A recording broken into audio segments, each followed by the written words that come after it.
So this is a roof we're doing in Ridgefield, Connecticut. The chimney needed to be rebuilt. The bricks were cracking and falling out. So we're rebuilding the chimney from the plywood up.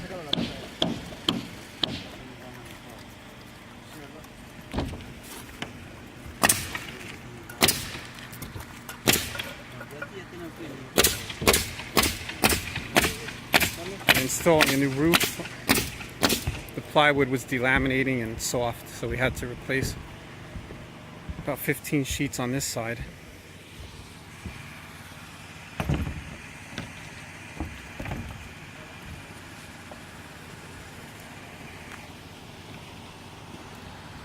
So this is Ridgefield, the Haviland Road job. I will update it as we go along. Okay, thanks for watching.